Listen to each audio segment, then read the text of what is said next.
Hi అండి. నమస్తే. Welcome to my channel. ఈరోజైతే మేము శ్రీ మధ్య ఆంజనేయ స్వామి వారి టెంపుల్‌కి అయితే వచ్చాము. ద్వారకా తిరుమలకు ఈ ఆలయం చాలా దగ్గరగా ఉంటుంది. ఆంధ్రప్రదేశ్ రాష్ట్రంలో జంగారెడ్డిగూడెం మండలం గురవాయిగూడెం గ్రామంలో ఈ మధ్య ఆంజనేయ స్వామి వారి టెంపుల్ అయితే ఉంది. ఈ ఆలయం యొక్క విశిష్టతలు తెలుసుకున్నట్టయితే భారతదేశంలోనే విశిష్టమైన హనుమత్ దివ్యక్షేత్రం ఈ మధ్య ఆంజనేయ స్వామి వారి ఆలయం. శిఖరం లేని ఆలయం, తెల్ల మద్ది చెట్టే శిఖరం ఇక్కడ. ఈ ఆలయం స్వయంభూ క్షేత్రం. ఈ క్షేత్రంలో స్వామి హనుమ కుడి చేతిలో గద, ఎడమ చేతిలో అరటిపండు ఉండి అడుగు ముందుకు వేసినట్టు ఉండడం విశేషం. గద భక్తునికి అభయం, అరటిపండు ఫలప్రదం. ముందుకు వేసే అడుగు తక్షణ అనుగ్రహం ఇచ్చే అంశాలుగా భక్తుల అనుభవం.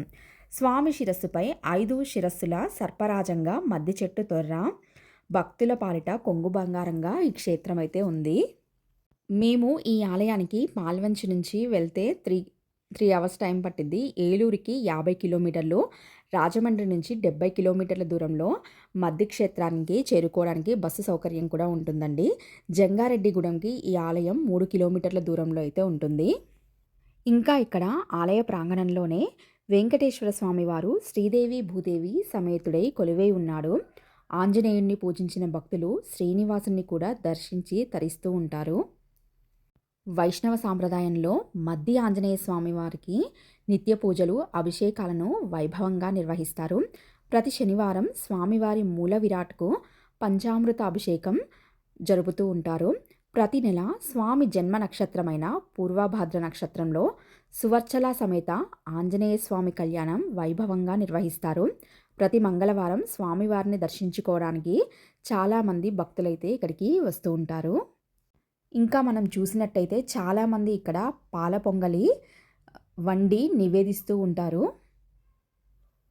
మద్ది చెట్టే గర్భాలయానికి గోపురంగా ఉండడం ఈ ఆలయం యొక్క ప్రత్యేకత.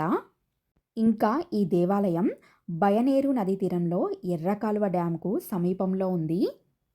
ఇప్పుడు ఈ క్షేత్రం యొక్క స్థల పురాణం తెలుసుకుందాము.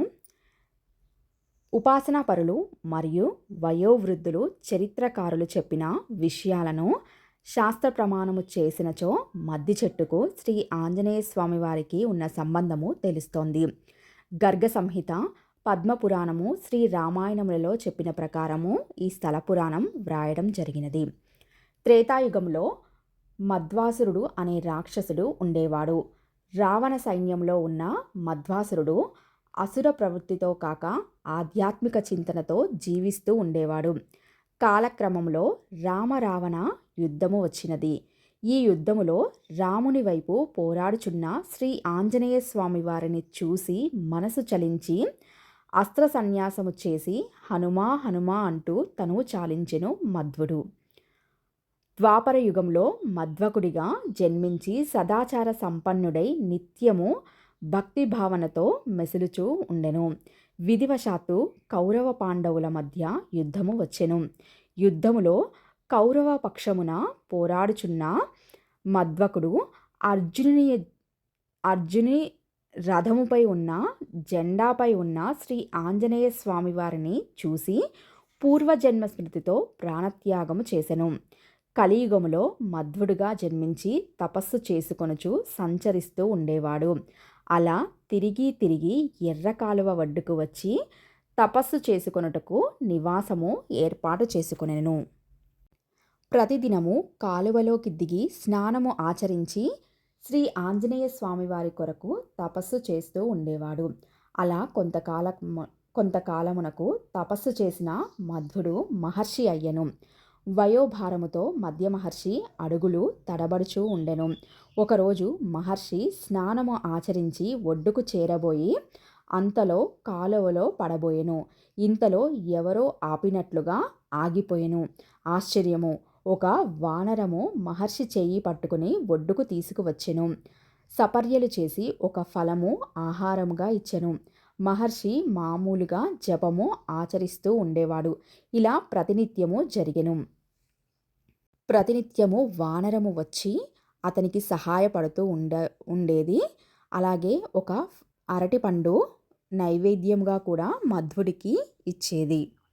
ఆయన అప్పుడు ఆలోచించలేదు. వచ్చిన వానరము ఆంజనేయ స్వామి అని ఆయన తర్వాత గుర్తించాడు. ఒకరోజు మధ్వుడు తనకు సపర్యలు చేస్తున్న వానరమును తదేక దృష్టితో చూసి ముగ్ధుడై, స్వామి, ఇంతకాలము మీతో సపర్యలు చేయించుకున్న పాపాత్ముడను నేను, జీవించి ఉండుట అనవసరము అని విలపించసాగెను. స్వామి ప్రత్యక్షమయ్యి, మధ్వా, ఇందులో నీ తప్పు ఏమీ లేదు. నీ స్వామి భక్తికి నేను మెచ్చి స్వయముగా వచ్చి నీకు సేవలు చేశాను. కావున విచారించక ఒక వరము కోరుకో అని అనెను.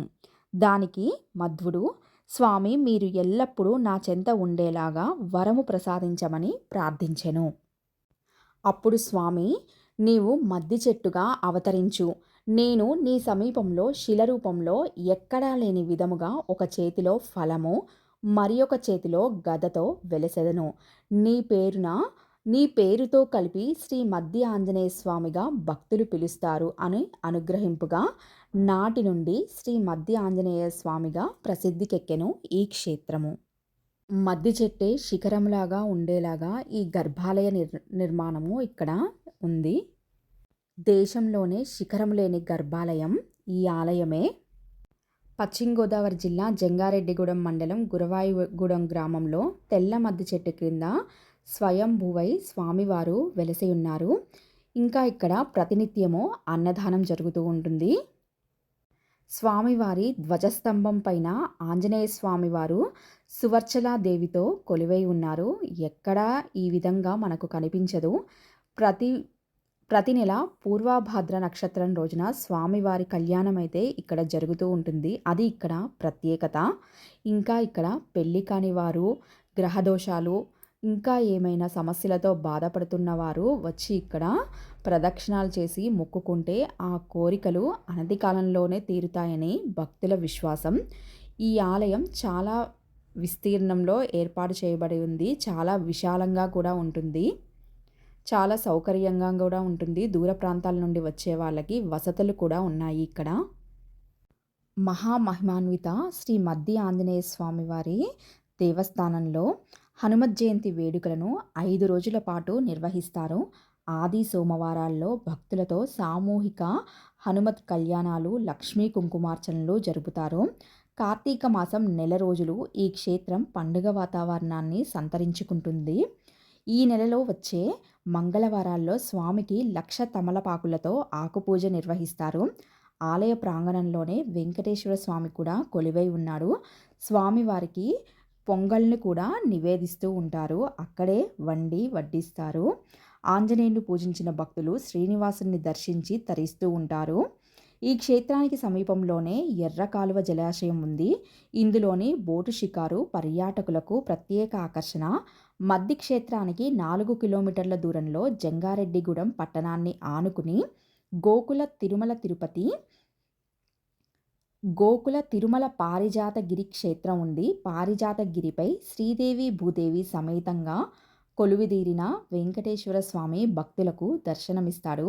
ఇక్కడ స్వామివారిని దర్శిస్తే సాక్షాత్తు తిరుమల వెంకన్నను దర్శించిన అనుభూతి కలుగుతుందని భక్తుల విశ్వాసం. ద్వారకా తిరుమల ఈ ఆలయానికి చాలా దగ్గర. ద్వారకా తిరుమల క్షేత్రాన్ని చిన్న తిరుపతి అని కూడా అంటారు. నా ఛానల్లో ద్వారకా తిరుమల క్షేత్ర స్థల పురాణం కూడా వివరించాను, ఒకసారి చూడండి.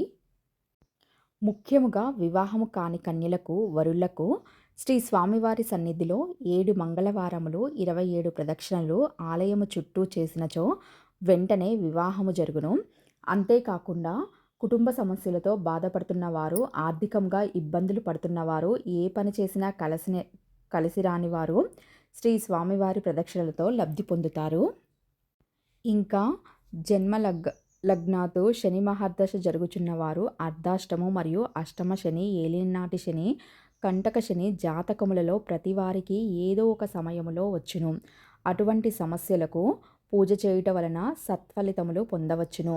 అంగారక దోషము వలన కుటుంబంలో ఏర్పడిన కలతలు పోయి అనుకూల దాంపత్యము పొందుతారు. స్వామివారిని పూజించిన వెంటనే ఫలితములు లభించును. విద్యార్థులు రాహుదోషము వల్ల సరైన విద్యను అభ్యసించకపోవటము, చదివిన వెంటనే మర్చిపోవుట, పరీక్షల్లో ఒత్తిడికి లోనవుట ఇవన్నీ రాహుదోషం వల్ల ఏర్పడతాయి. అటువంటి దోషములు పోవుటకు శ్రీ స్వామివారికి పూజలు ప్రదక్షిణలు చేయవలెను.